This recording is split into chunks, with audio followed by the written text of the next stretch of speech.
Hi everyone, welcome back to my channel. My name is Tracy Blake Salami. I make motherhood, lifestyle, and beauty videos here on YouTube every week. And today I'm on my way to church and I wanted to do a Q&A today. So I'm multitasking during my commute. And so I hope that you will enjoy this video because I feel like with doing a Q&A, finally, you will get to know me a lot better than you already do.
For those of you who are visiting this channel for the first time, thank you so much for tuning in, and you are always welcome.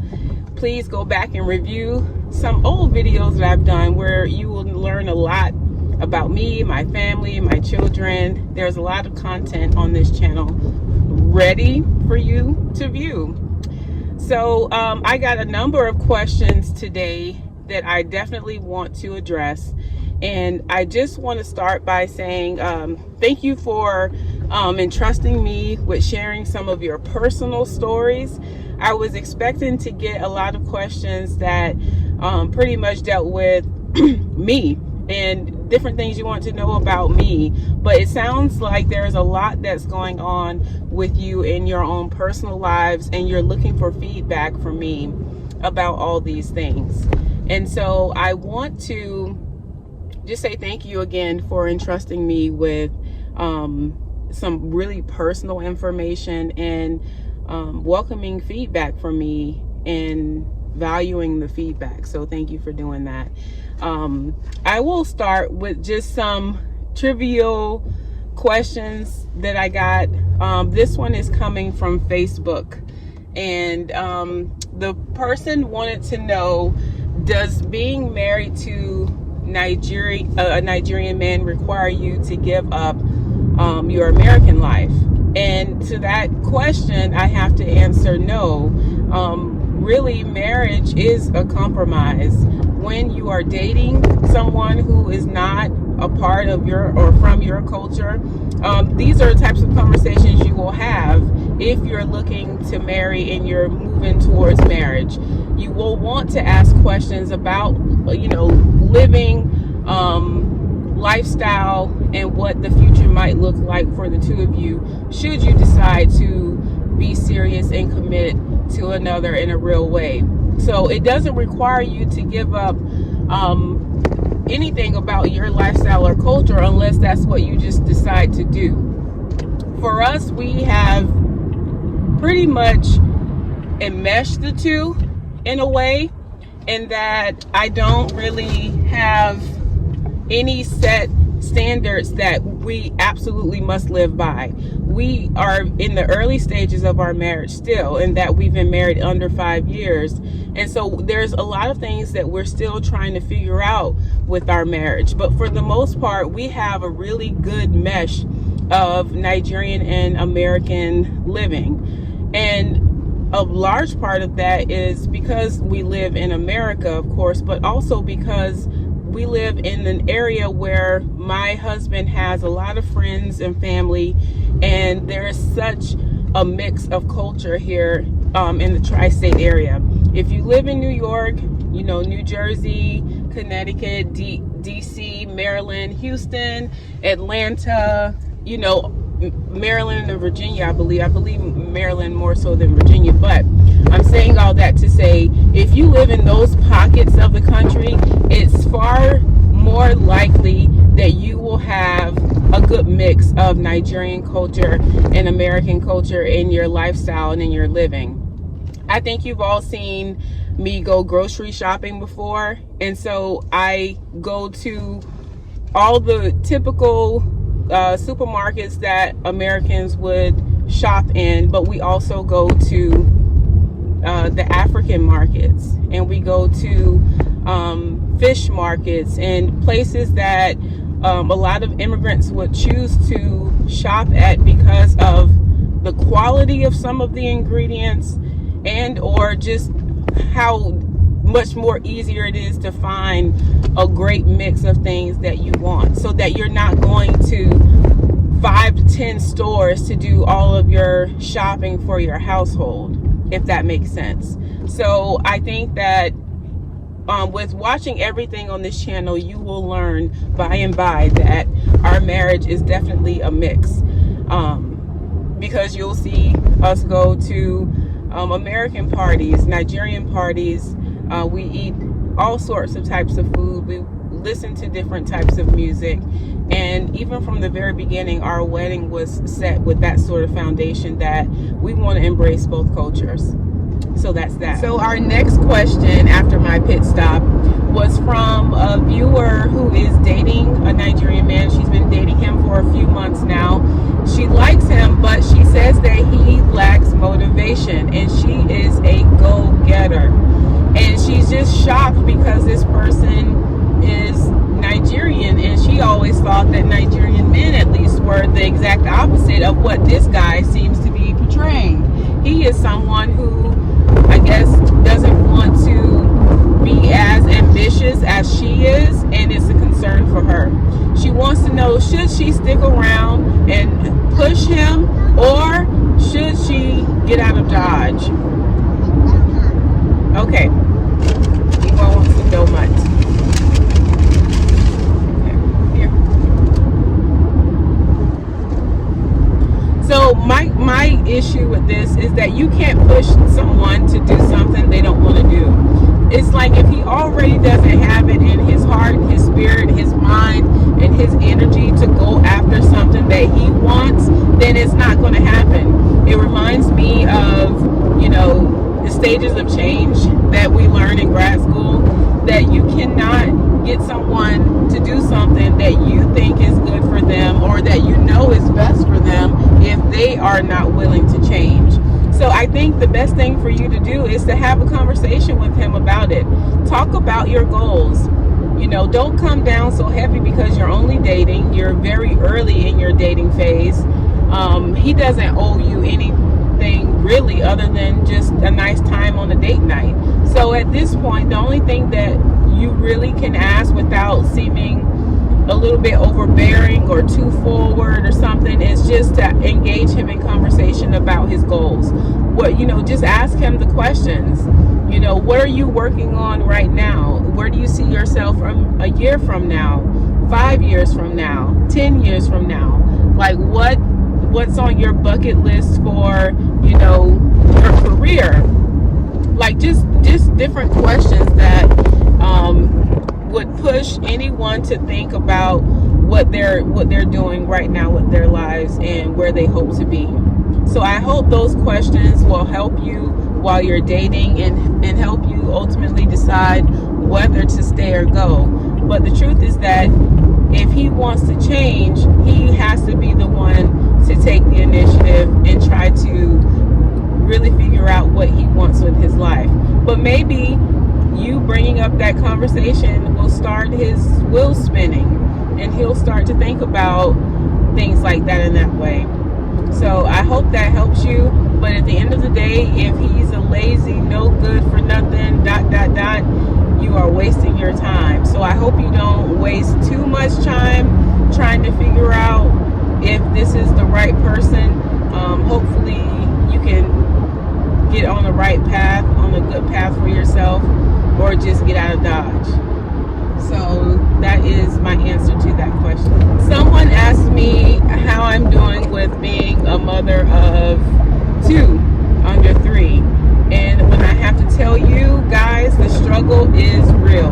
You haven't seen me for a while because I'm not, if you don't see me posting videos on a regular basis, it's because things have gotten too hectic and there is a priority in my life. And while I love doing YouTube, at the end of the day, I'm still a mom and a wife and a professional, and I have some obligations that must be attended to. Like I was saying, it's a struggle to balance being a mom of 2. My days are very cumbersome. I am, a working professional, so I have a typical 9 to 5 firm life, and then I leave the firm, and I'm also a licensed therapist, so I meet with clients after work. Not every day, but some days, certain days of the week. And then after that, I go home, give my kids dinner. They have a bath. We read 2 books, say our prayers, and then they're off to sleep. And usually by that time, I'm so tired too that I fall asleep right along with them. But sometimes I stay up for an hour or maybe an hour and a half to chat with my husband or something like that. But usually I'm asleep, and then it starts all over again. On the weekends, they're usually jam-packed with errands and things that I have to do with mom life.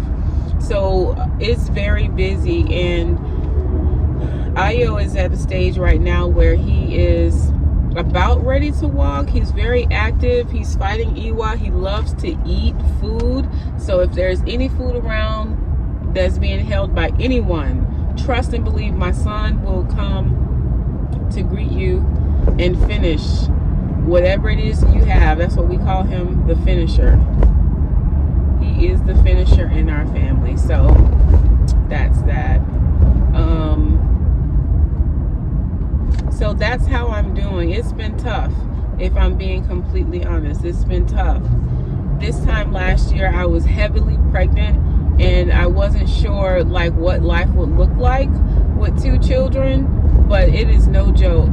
But I'm glad that they're here.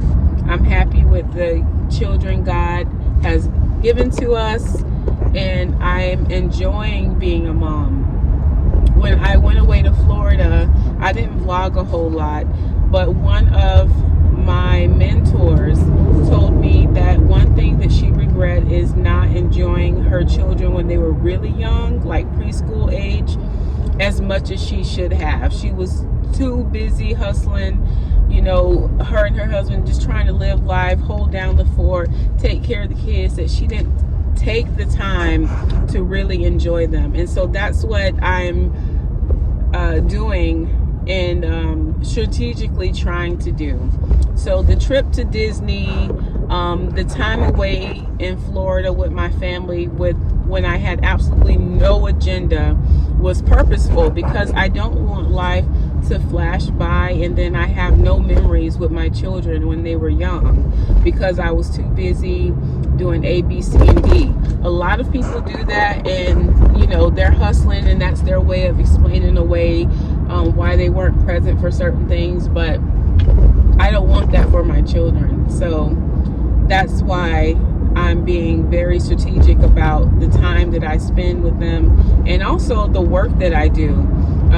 A lot of people my age who've been practicing 5 to 10 years at this point, there are certain goals that you have, and a lot of people I know, they've made partner at their law firms and stuff like that. But for me, that's not something that is in alignment with my own personal goals. I've never wanted to compete in that way at a law firm. I've always known that I wanted to prioritize being a wife and a mother first, and that's why I chose the law school that I went to. So basically, I'm segueing into another question that we had, not we, but I had from someone. They wanted to know about my law school experience. I think This person has taken the LSAT more than one time, and they're wanting to know just about the experience and if this is something they should continue to strive toward.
Okay guys, so it's after church and I left early. I usually stay because my church serves food after the service every week, but it's always like an extremely long day if we stay to eat and talk to everybody, and it kind of makes me miss living in Harlem. But I don't know what 2020 will bring. I just hope that I will have more opportunities to see everyone. And I can't commit to anything. I used to do the children's choir, and I just used to be more active in church in Harlem. And I really do miss it. So I hope at some point I can start to do something that's more routine and more of a serious commitment to the church and the programming, because I miss it. In the between time, we go to the Redeemed Church in the town we live in Jersey, and I love that church too. I love the Redeemed Church. Like, I love the people, I love the pastors, and the different things that they do throughout the year. They're consistently really, really good with their programming. So honestly, it doesn't matter if we come to Harlem or go to our church in New Jersey. I feel like we're being spiritually fed. It's just that Harlem is home. This is the church that I've gone to since I moved to the New York City area. And it has a special place in my heart because I was studying for the bar when I first got here, and my first firm job, everything about my New York City experience has a lot to do with the church, the members, the seniors. I've seen a lot of people pass away. It really does feel like I've grown up in this church when really they've only known me for 7 years, but they've welcomed me so wholeheartedly. So I just left church. I'm at McDonald's for Iwa, so we can eat something, or she can eat something on the way home. And I want to get back into our Q&A. So I had a question from someone who wanted to know about my law school experience, because she's thinking about whether or not this is something she should really continue to strive towards. And of course, I would have to say yes, especially to a woman of color who wants to enter the legal profession. Many are called, few are chosen. There is a lot of people who enter law school who do not make it through the first year. I went to school with students who were daughters and sons of big firm attorneys and judges, you name it. Like, they were there, and for whatever reason, they did not last. There was one person in particular who I hope pull it together would last past the first semester, but he didn't last past the first semester. Law school is no joke. There is no shortcut to making it through law school. You just have to go through it, like a lot of things in life. As far as my preparation for law school, it was really something that was brewing for many years, because I learned in the 4th grade that I wanted to be a lawyer. So everything I did from the time I was in elementary school until I actually went to law school was very much intentional and along the lines of me being an attorney. Yes, baby, we're at McDonald's. We're waiting our turn. See, there's like 3 or 4 cars in front of us. So basically, I say all that to say you have to be strategic about your approach and know what you want, and then set out and just do it. Figure it out what it is that you want out of your law school experience, and that's what you work towards. Yes, Iwa. Are you up yet? When we get home, you can open Olaf. Okay? Okay. All right. So with all that said, I went to a law magnet high school, meaning it was a school that was not zoned for my particular neighborhood, but had a set of courses that really helped students think about law school and doing work in the legal profession after they finished high school. I think our program was particularly called law, government, and public service. So anyone who wanted to do any sort of work along those lines, that's the magnet program that I was a part of.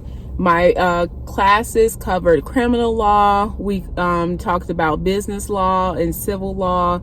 We took electives that were bent towards more legal stuff. So a lot of people try to figure out, how do you know so much about, public policies, government, and politics? And a lot of that stuff I learned before I went to college, before I went to undergrad. I went to a high school that from the 9th grade, from the age I was 14, I was already thinking about government, policy, public service, the legal profession, criminal law, civil law, all this stuff around Donald Trump being impeached right now. We actually had the experience of going through those things. We had trials, we had debates, we did opening and closing statements, we wrote different legal documents, we learned how to do persuasive writing. So this is something that I started early. And so after I finished high school, then I went to university and I just did whatever I wanted to do as far as my major. After my bachelor's degree, I went straight into a master's of social work program because I knew the population I wanted to work with, and I knew I wasn't ready to go into law school.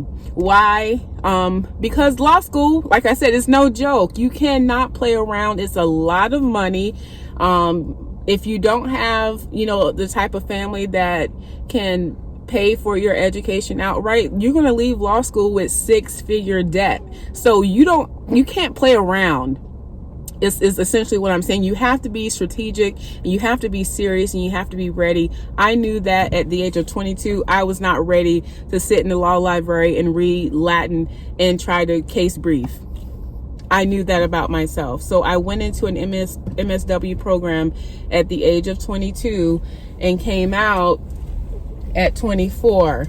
In my second year of my MSW program, I actually took the LSAT. And I got a decent score. I wasn't too thrilled about it. So I'm exactly at the point where you are now, where you took the exam and you're thinking, am I going to really pursue this? Should I go and study again for a better score? And so what happens was that I took a year off in between the MSW program and when I started law school, because I was thinking I was going to take the LSAT again. But honestly, at the end of the day, I just submitted my application. I submitted my scores to my top 3 law schools. My top law school was actually my alma mater from university. I wanted to go back to my same university for law school because, one, they were known, and they are still known. You can Google this. Stetson University College of Law is ranked number 1 for trial advocacy. So anyone who wants to do any serious trial work, they will consider Stetson if they're in that region and they want to go to a private school and all of that. It's usually a contender for a lot of folks who are serious about doing litigation. Number 2, Stetson University College of Law has an elder law program. And if you guys know anything about me and my practice of law, I specialize in trust and estates, elder law, and mental health law. So all of my clients, if they don't have a mental illness or a physical disability, they're usually senior citizens. And I absolutely love all of my clients and the work that they bring to me. It's always a challenge. And I think having an MSW certainly helps, especially when I have clients who have multiple issues going on at the same time, which often includes some sort of mental health diagnosis. Even my seniors, who are by and far usually, pretty good as far as their health, sometimes the advanced dementia just kicks in and it impacts or informs the way that I work. So knowing a lot about mental health has proven to be extremely helpful. So I say all that long story to encourage you to sit down and just think about whether or not this is something you can commit to, because law school is difficult. Even the best and the brightest struggle in law school. And everybody in law school is smart. That's the thing. Law school really equals the playing field. If you're accustomed to being in the top of your class in grad school or undergrad or high school, whatever it was, just know that in law school, you're probably going to fall somewhere in the middle. And if you're super smart and if you're quick on your feet, you can rise above the average and do extremely well and go on to have a wonderful career. We were also told during our law school orientation that even the person with the lowest GPA who gets a law license becomes a lawyer if they pass the bar. So you have to figure out what type of life you want for yourself and for your family and go after it. I knew that I wanted to work with this certain population. I knew I wanted to be, thank you. I knew I wanted to be a wife and a mother, and I wanted to be present for my children. And so that meant that I was not going to work at the big law firms and work some ridiculous amount of hours. So the hardest decision I've had to make since I've decided to marry into a Nigerian family is to stay married. I know that sounds crazy. Like, there's so many things that come up in a marriage. And honestly, by far, I've accomplished a lot in my life, if I do say so myself. But the hardest thing has absolutely to be committed and stayed committed to a marriage during the rough, tough times. I don't know who's watching this video and who's looking, for some feedback on this, because I know there's a lot of people who are engaged to Nigerian men, but I have to tell you that there is no marriage on the planet that doesn't have problems. If someone tells you that their marriage is perfect, then you know that person is just lying, and they're lying to themselves as well. There's no marriage that's perfect, and there's a lot of people who they don't really commit to marriage in the same way that others do. A lot of people don't have positive examples of marriages. In my family, I have examples of marriages that are healthy or were healthy, that last for decades, that were fruitful and meaningful to a lot of folks and serve as examples of what a marriage looks like. Not everyone has that, and I acknowledge that. So some people really struggle when it comes to issues in marriage. It doesn't mean that you stay around for stuff that's not healthy for you, that's not good for you, in ways that are just not helpful at all. I'm not saying that you should stay in something that's not a good thing. What I'm saying is that there's different levels of commitment based on how you were raised. And so one of the things my husband and I spoke about during premarital counseling is that, a lot of people, when they get into issues, their first thing is divorce. If you take divorce off the table and sit and look at your partner and look at your issues and decide that this is something that you as a couple, as a unit, as one, want to work on together, then that is what marriage is about. It's a compromise. You're not going to get everything you want in your relationship, and you're not going to lose all of yourself in it either if if you don't allow that to happen. So I'm saying is that marriage is work. And so for me, the hardest decision has been to do the work, to be able to look at the good, bad, and the absolute ugly. I remember in premarital counseling, our pastor told us that when you marry your soon-to-be husband or your soon-to-be wife, you're going to know more about them than they know about themselves. And I can honestly say he was true. He was so truthful on that, because I feel like Lakeland knows me a lot better than I know myself. He's able to anticipate stuff that he knows that I'm going to do before I even realize that I'm going to do it. And it's because we are so enmeshed in living our lives that we don't always step back to take a look at what we're doing when other people can clearly see it.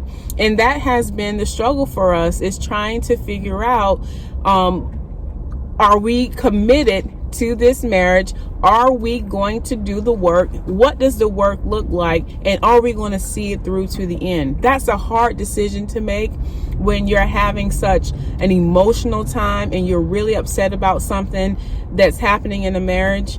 It's just the good, bad, and the ugly. I have no other way of explaining it.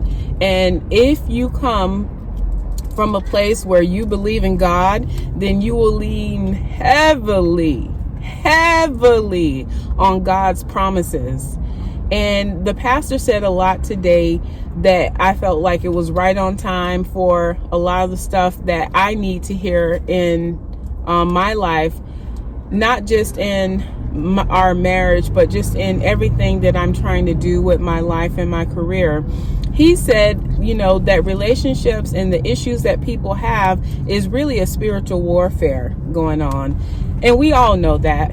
But sometimes when you're in it, you don't remember that you have to first, seek the kingdom of God before anything else. Before, he said today, before you Google, before you look on Twitter, before you do all these different things, seek God first. And so for me, to answer your question, the hardest decision has been to stay committed even when it gets tough, even when everything is downright ugly and whatever it is that you hear on certain songs, I can do bad all by myself, that sort of mentality. To be able to push and work through that has been the hardest decision, not because I have to decide whether or not I want to be in the marriage. I do. It's just making the decision to do the work and stay in it, even when it doesn't look good. Even if you're having the most terrible, worst day ever. It's a commitment. It's a commitment. There are battles that you should never, ever be involved in. There are conversations that you should not be involved in. Even if people curse you out, there are some things that you should not be involved in. Let it be and say, just God, you will fight my battles. Because the word of God says the battle is not yours. It is the Lord's. He will fight for you. Because did you guys understand this? I've said this before. Did you guys know that whilst you are fighting, whilst you are going on with your life, there are people somewhere who are sitting down and talking about you. Amen. And as they talk about you, these are people who are devising things. They are putting things into perspective. I don't want her to be married. I don't want her to be happy. In fact, I want that marriage to break down. I want those children to suffer. These are people who are sitting in a board meeting and you are not invited. I want her to be miserable. I want him to be depressed. I don't want her finances to be in the right place. I don't want him to be successful in life. I want to take away that daughter, that son, that whoever that she loves very much away from them. I will call ACS on them so that those children can be taken away from them.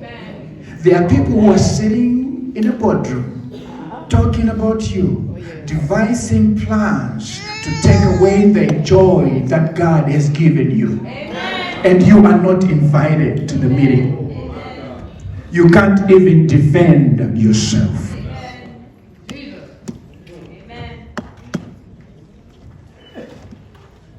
The reason why I don't care about people who talk about me, even in this building or anywhere in the world, is because I know that even whilst they are talking about me, God is.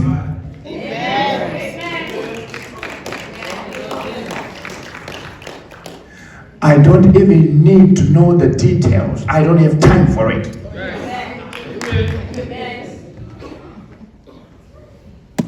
Because I have a king who was given to me and to me only. In fact, you know what? I am God's favorite son. So it's not for the faint of heart. It's the hardest thing I've done. It's harder than law school. It's harder than the bar exam. It's harder than childbirth. You know, it's the toughest thing that I've ever tried to do in my life. I'm glad that I did it. I have absolutely no regrets. I love and adore my husband. We are just like everyone else who are trying to stay married and enjoy our lives. And we have our own individual goals. We also have goals as a couple and goals as a family. And that's what we're striving towards, to being better every single day. And let me tell you, every single day, there's always something, right? There's always something. And you're not always going to be right, ladies. And guys, you're not going to always be right, but you have to be able to work together as husband and wife and figure out what it is you need to do to get to the next level. So I'm going to include a clip from the sermon today because it's just so on point for this exact thing. And I'm going to call that a video. I really hope you guys enjoyed this Q&A today. I enjoyed talking about random topics with you today. Next time, you guys take care. And if you haven't subscribed, right now is a good time to do it. Don't forget to subscribe and hit the like button if you like what you saw today. Take care, guys. Bye.